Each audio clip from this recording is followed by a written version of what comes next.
Chapter 13. Von Schnee. Okay, so chapter 13, this narrative progression here with the leading into Herr von Schnitzler, the title of the chapter abbreviated there or cut off, I guess a reference to the way in which he interrupts her in the conversation they have in this chapter. I guess, I'm not quite sure, but it seems likely, given he's such a cantankerous person. It's her maiden name, not his, on the doorbell. A fine-faced woman in her 60s lets me in. She has bobbed dark hair, red lips and red fingernails. Frau Martha von Schnitzler was an actress. Okay, so appearances again here. We've got this chronology again of the narrative as we'd expect to have. So it takes us through from the sort of clue that we had at the end of last chapter, chapter 12, through into now seeing him and meeting him. So there's a bit of climactic tension, I guess, as well here, because we've been looking for him. We know about him from his notorious TV show on the Black Channel. And here we are at his front door. More appearance description here. Fine-faced, bobbed dark hair, red lips, red fingernails. Again, I don't know. It depends how you want to read it, doesn't it? But red lips, red fingernails. It sounds quite glamorous, but also a bit maybe predictable. I don't know. I'm not an expert on makeup, but the way that she describes other characters having these, other people having these strong red lips, she seems to have a fixation on the colour red with makeup. And we get that again later on in this chapter, and also definitely in the next chapter. So yeah, just worth pointing out there, particularly female appearances. She tends to hone on the makeup, as we know. Welcome, she says, extending a lacquered hand. She shows me through to the living room. The apartment is small but light. The accumulated debris of a lifetime rests on bookcases and shelves, hangs on the walls. Books, medal boxes, figurines and plastic cups full of biros. In the living room, a man with square glasses and a... I'll just pause it there. There's a bit of bathos, isn't there? It's sort of all this climactic build-up, and then it ends up with the bathos of plastic cups full of biros, sort of plastic pens in plastic pots. I don't know. It's sort of bathos, isn't it? It seems a bit depressing and a bit mundane. Yeah. Carefully contoured beard sits in an easy chair. His right hand, smooth for a 79-year-old, holds the top of a walking stick. He greets me, nodding in my direction. On the coffee table, there's a thermos of hot water, a jar of Nescafe, and a medicine bottle. In front of him... Again, more bathos there, I think. I mean, even the description of on the coffee table, there's a thermos of hot water. It's quite practical, isn't it? It's not particularly homely. It's sort of more practical. A jar of Nescafe, so this is sort of cheap instant coffee, and then a medicine bottle. It's just, again, it's sort of bathos that this is an old man, and this is all he has around him. Herr von Schnitzler has a large wine glass of something that looks like red cordial. I sit down opposite. His head is larger and more wizened, the cheekbones more pronounced than on television, but it is unmistakably Sudel Ida, or Filthy Ed. And she gives us the German, the Deutsch there, to immerse us and gives us that credibility of using the actual language with which he was titled or known when he was broadcasting. Behind his head I notice another row of other heads at the same level on a picture rail. A bust of Marx, a daguerreotype of Lenin, and, as my eye casts along, even a miniature full-body statue of Stalin. So we've met these figurines before, obviously in the museum with the tour guide, the bust of Marx and these sort of life-size or heads and hands, the fist and things in the museum, and we see them again. So it's a sort of recurring motif, these sort of the idolatry that people have or had for these figures. A daguerreotype, I had to look this up, I didn't know, a very early type of photograph sort of developed onto a copper plate, so very outdated, which I guess, I mean, it just is what it is, isn't it? But it's sort of also symbolic of the fact that the Stasi, the GDR, is also outdated, the Soviet Union is outdated. So just worth having that there. I don't know if you can hear these beeps popping on. Maybe it only comes through my headphones, but if you can, I'm sorry it's just Teams being annoying. If I could turn it off, I would. I'm not quite sure how to. Herr von Schnitzler, I say, I'd like to ask you some questions about your biography. Yes, that's important. A, for my life history, and B, because what you will have read about me is 95% false. His voice comes croaky through a dry old throat. You think? I don't think. I know. It is so. So here's that interruption that we get that seems to be characteristic of him. He's very cantankerous, he's very awkward and correct constantly throughout their interview. So perhaps that's where the chapter title comes from. So it's that sort of, I don't know, use of humour, isn't it, I guess, to link that chapter title in with the way in which he speaks himself. His voice is gaining strength and timbre. But I've been reading books you wrote yourself, I say. They wouldn't be wrong, would they? Well, in that case, it's different, he says, but he doesn't even crack a smile. You'll have noticed here there's this very abrupt dialogue between the two of them. It's very awkward, and it continues to be awkward throughout the conversation. So you've got this stichomythia, not for any effect other than just to represent how difficult and awkward the conversation was with him. No, that's good. That's very good. This is not going to be easy. He looks challengingly in my direction. I can hear him breathing. Karl Edward von Schnitzler was born in 1918 into a wealthy Berlin family. His father, Julius Edward Schnitzler, had been Emperor Wilhelm's consul general in Antwerp and a lieutenant in the Prussian military. In 1913, the emperor elevated Julius and his two brothers to the nobility, granting them the privilege of using the prefix von. The family remained close to power into the Nazi regime. One of von Schnitzler's cousins was banker to Hitler, another was the sales director of IG Farben, the company responsible for delivering the poison gas Zyklon B to concentration camps. Karl Edward reacted against the disparities of wealth and the Nazism around him. At 14, he became fascinated with communism. He briefly studied medicine, then switched to an apprenticeship in sales. During World War II, he served in Hitler's army. In June 1944, the British took him into custody in their anti-fascist POW camp Ascot, and a few days later he began making broadcasts in German at the BBC for the programme German Prisoners of War Speak to the Homeland. Von Schnitzler was released back to Germany in 1945, where he continued to broadcast from the British-occupied zone in Cologne, but before long his staunchly communist views brought him into conflict with the British administrators, and he was sacked. In 1947, he left for the Soviet occupation zone. When he got there, he told its future leader, Walter Ulbricht, that he wanted to drop the von in front of his name. Ulbricht said, "Are you crazy? Everyone should know that all sorts of people are coming over to us." This is how the man with the ridiculously noble name became the media face of the regime. The Black Channel aired until the very end in October 1989. Von Schnitzler has started talking and is going into a lot of detail about the war. I interrupt him. "I'd like to talk about the Black Channel." "But you're jumping over a very important part of my life, my time as a POW when I broadcast from the BBC.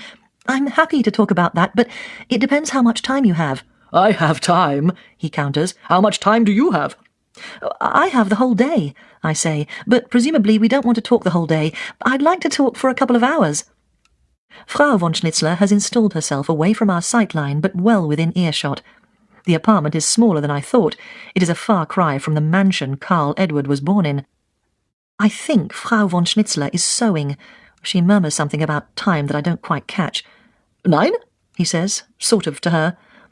"Then, maybe 1 hour," I say. But he continues with his full life story anyway.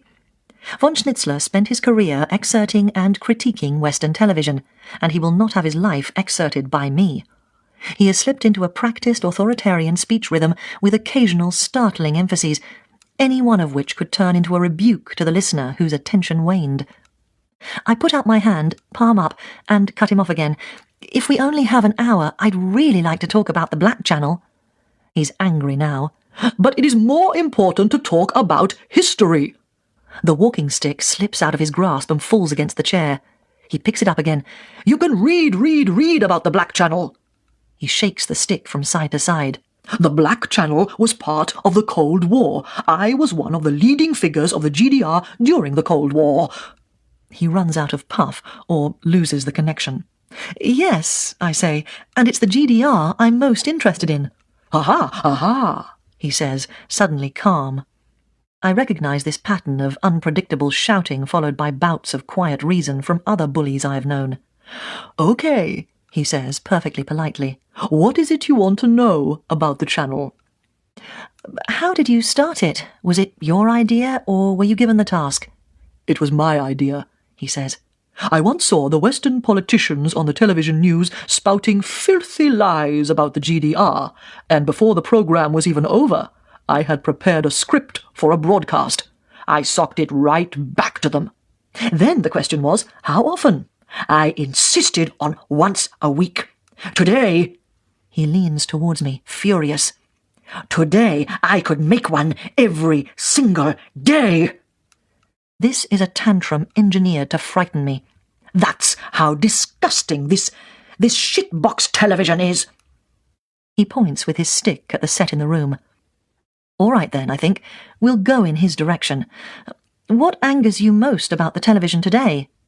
Nothing angers me, he says. He is incandescent with rage. Out of the corner of my eye, I see Frau von Schnitzler raise her head. That's why I'm a communist. So nothing can anger me. Then suddenly he's quiet again. What makes me sorry, he says in a withering tone, is what is dished up to people today on that piece of filth television. For instance, that idiotic program. What's it called? He addresses no one in particular, but a murmur comes from across the room. He ignores it. They are all idiots, aren't they? He says to me. Marta, do you have to grimace like that? Then, as if to himself, what was the name of that program? B Block? B Block?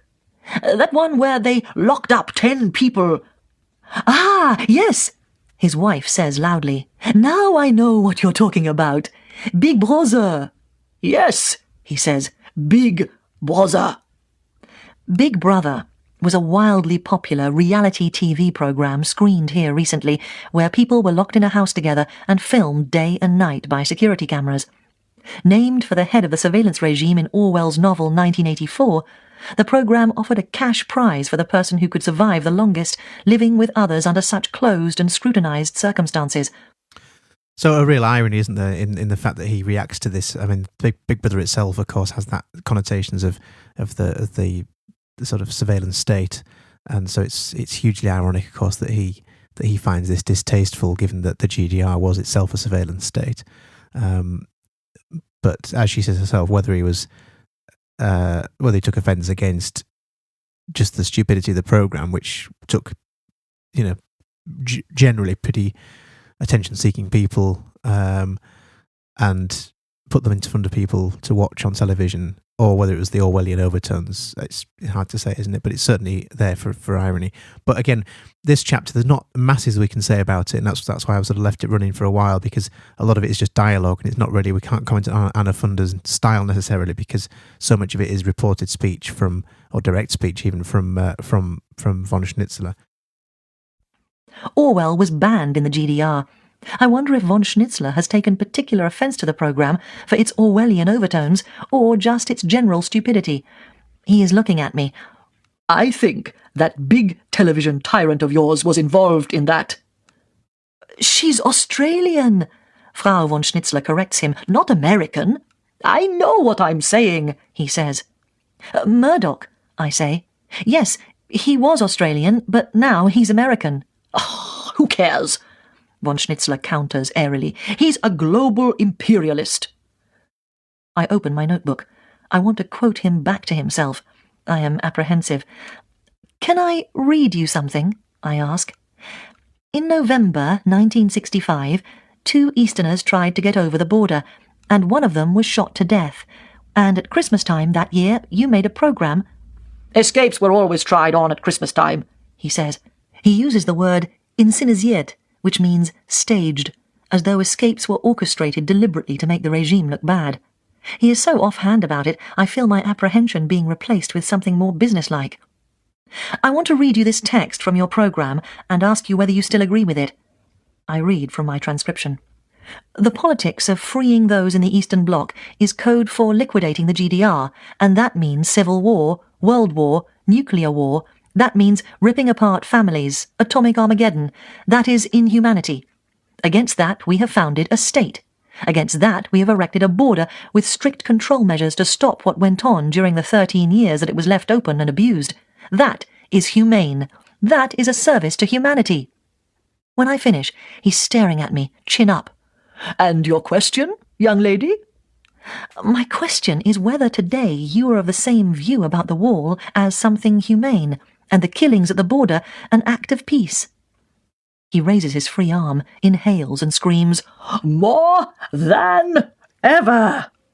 He just in the way that she's characterising him again, quite caricature style really, because he raises his free arm, 1, inhales, 2, and screams, 3. So there's a sense of triadic structure, but also incrementum there as well, building up to this quite dramatic, for an old man, it's quite sort of absurd really. But I'm not saying it didn't happen, but it's been presented here as quite a farcical scene, which maybe it was in reality also farcical. It sounds quite farcical. So we've got the triadic structure there of incrementum, and then him screaming and bringing his fist down. There's quite a lot of aggression here from an elderly man who seems to struggle to leave his chair without a walking stick.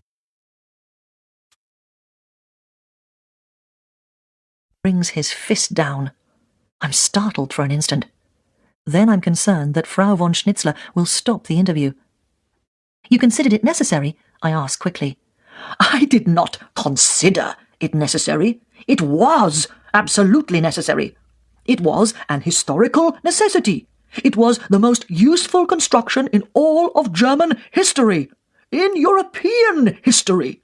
Just a side note here, but do look out for the superlatives that he uses, and it's sort of symbolic, I think, or representative of the assured nature of certain East Germans, of sort of that lack of questioning. So the use of imperatives and superlatives to suggest absolute certainty is quite telling, I think, and that's worth looking out for as we read through this chapter, this interview with him.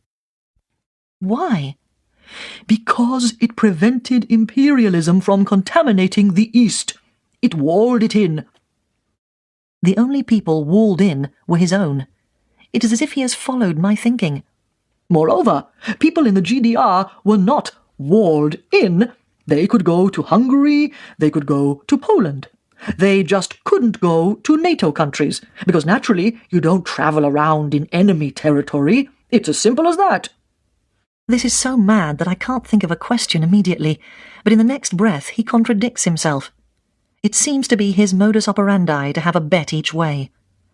I do think, though, that in the last few years they should have opened it up earlier, he says. Then, almost ruefully, the people would have come back again. I wonder if he can truly believe this. The eastern states are still 7 years on, losing people. He shifts in his seat. Most of them would have. Von Schnitzler is one of the cadre whose ideas were moulded in the 1920s by the battle against the gross free market injustices of the Weimar Republic, and then the outrages of fascism, and who went on to see the birth and then the death of the nation built on those ideas. He is a true believer, and for him my questions only serve to demonstrate a sorry lack of faith. You lived through the whole GDR from beginning to end. So I did. Is there anything in your opinion that could have been done better or differently? Oh, I'm sure there are things that could have been done differently or better, but that is no longer the question to examine. I think it is, I say, although something stirs uncomfortably in the back of my mind. There was a serious attempt to build a socialist state, and we should examine why, at the end, that state no longer exists. It's important. The something reveals itself to be the memory of the Westerners Scheller and Uwe, also having so little interest in the GDR. I noticed relatively early, he says, that we would not be able to survive economically. And when we started to get tied up in this ridiculous GDR success propaganda, exaggerated harvest results and production levels and so on, I withdrew from that altogether and confined myself to my specialist area, the work against imperialism, exclusively. And for that reason today I am so beloved, he says with heavy sarcasm. What do you mean, beloved? By whom? I ask. That's why I'm so beloved by all those who think imperialistically and act imperialistically and bring up their children imperialistically. Again, just a side note there of epistrophe used by him. I mean, he is using quite a few rhetorical features himself in his, you can imagine he's had a lifetime of feeling strongly about certain things and wanting to impress and persuade others. So he uses rhetoric himself, although it's not helpful to us necessarily to compare when we're looking at Anafunda's style. But there we've got the epistrophe of finishing his clauses with imperialistically. And what it means, of course, is capitalism, really, but he refers to it almost euphemistically as imperialism. Just an interesting way in which he distorts reality as well. Each time he says imperialistically, he thrusts his fist on the stick forward towards me. This man, who could turn inhumanity into humanity, faces now perhaps his greatest challenge, to turn the fact that he is hated into the fact that he is, in the face of all available evidence, right. Your program was based on exposing the lies of the Western media. When you noticed the false success propaganda at home, didn't you feel a responsibility to do the same? No. I focused in my program quite deliberately and exclusively on anti-imperialism, not on GDR propaganda. But you understand my question, Herr von Schnitzler. The success propaganda in the GDR media was also lies. It did distance the people from us because it was in such stark contrast to the reality. He can switch from one view to another with frightening ease. I think it is a sign of being accustomed to such power that the truth does not matter because you cannot be contradicted. Why didn't you comment then on these lies? I wouldn't even consider it. He frowns and pulls his neck in like a turtle in disgust. I'm not about... So, classic Funda, reducing people to sort of beasts and animals. That's similar there to comparing to a turtle. It's quite funny, isn't it? Quite a funny image, really, this old man sort of pulling his head in like a turtle. But just, an interesting description to make. When she could have chosen many similes to use, but she always seems to bring it down to a base level. Criticize my own republic? Why not? The critique of imperialism is quite enough. I criticize my own country, I say. He doesn't miss a beat. You've a lot more reason to. There's nothing for it but to laugh. That may be, I say. We switch to the present. He starts to talk about my very good friend, Erich Mielke. Did he have a file on you? I don't know. You haven't applied to have a look at it? Why should I? Out of curiosity? My curiosity is directed solely towards the machinations of imperialism and how they can be countered. That sticker myth here again there, showing the awkwardness between the two in this very argumentative dialogue, isn't it? Very awkward and cantankerous interview that she's having with him. Checkmate. So I start another question. That metaphor there that she uses, she's applying it to chess, isn't she? This sort of this battle, this war between the two of them, and this sort of very careful and measured defensiveness that he's displaying. So using that checkmate metaphor there as well. The internal observation of the GDR population, with the apparatus of official and unofficial collaborators, he cuts me off. You can throw 90% of what you know about that out. He's angry again. It's all lies. Mind you, in my opinion, even 10% of what they're saying would have been too much. Are you saying that there was only 10% of the number claimed of Stasi employees assigned to work on the East German population? Yes, it's all been exaggerated immeasurably. In any case, I am exceptionally sceptical about numbers. He changes tack, back to his friend Mielke. The wall was necessary to defend a threatened nation, and there was Erich Mielke at the top, a living example of the most humane human being. I have never heard Mielke referred to in this way. He was too fierce and feared to be referred to with anything like affection. That superlative again there from him, a living example of the most humane human being. So there's no room for hesitancy, no room for hedges with this sort of mindset. It requires pure, absolute belief and unquestioning belief, and these superlatives and imperatives that he uses just represent that and show that. I look away to the shelves on the wall close behind him. They are full of books and small objects of memory, a row of pill bottles and a cheap tape deck. The words, "the most humane human being," hang in the air. He starts to cough, hacking and deep, into a handkerchief, then raises the pink drink to his lips. And how are you finding it now, after 1989, now that you are living in capitalism, or, as you say, in imperialism? Is it what you expected? I hold his gaze. Or is it not as bad as you thought? I live, he says fiercely, among the enemy, and not for the first time in my life. I lived among the enemy during the Nazi time as well. He works himself into another little fury. I see Marta watching him, and I wonder whether the medicine is to deal with this or with its effects. What I can tell you, he says, is that as long as the GDR existed, no swine in Bonn would have dared start a war. He gasps for breath. His hand has formed a fist, but he keeps it in his lap. The GDR would have prevented that by its very existence.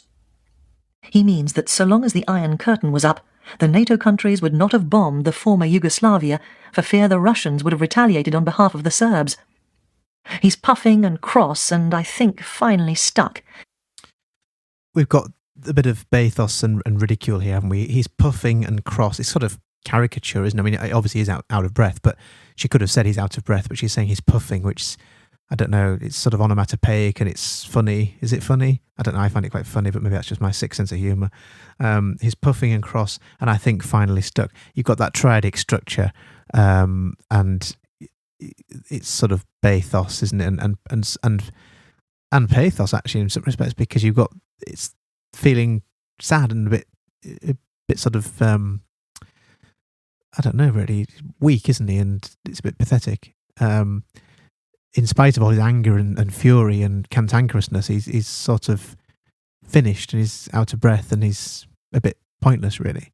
And then we get the metaphor. She describes his appearance here, the tiny red veins filigreed across his eyeballs. So that very delicate work, filigree, was very, very precise and delicate and very small artwork. Okay, I'll just play a bit more and then I'll say some more at the end of this chapter. He looks at me and I can see the tiny red veins filigreed across his eyeballs. Stop! He screams. This conversation is now over. There's a brief pause. Thank you very much, I say. What? He shouts back. I said thank you. Oh, you're welcome. I start collecting my things and then remember that I have brought him a small gift from Australia. It is an enamel pin of the German and Australian flags crossed over one another. What's this? He asks, taking it from me and holding it far away from his eyes. That's our flag, for Australia, I start. I'm sorry I couldn't find... Just a moment, he says, getting a fix on it. That is not my flag. That's the Federal Republic's. I think he might scream at me again. I know, I say quickly, but I couldn't find one with the GDR flag at home. Okay, he says, suddenly happy enough.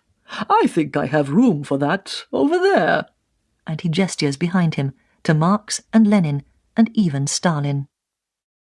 So, a bizarre chapter, really, and interesting that it's sort of structurally central to the novel. It's this, we've found this notorious television personality, for want of a better word. And then the chapter finishes off, doesn't it, with that triadic structure at the end with Marx and Lenin and even Stalin. So there's a slight incrementum there as well, with finishing it with and even Stalin. But there's also bathos that it's sort of, I don't know, it's like he'll put this little thing which has the wrong flag as far as he's concerned. It has the sort of Western flag rather than the Soviet GDR flag. So there's a sort of bathos, I think, in the fact that he'll put it with his other trinkets, maybe. I don't know. It reads a bit sort of empty at the end, I think, and the fact that perhaps he won't do that, because surely that wouldn't fit with the likes of Marx and Lenin and Stalin. They wouldn't want the Western flag, I presume. So it's just an interesting way to leave the chapter on a sort of unconvincing end, I think. And that's it for chapter 13. So we'll regroup again for chapter 14 next.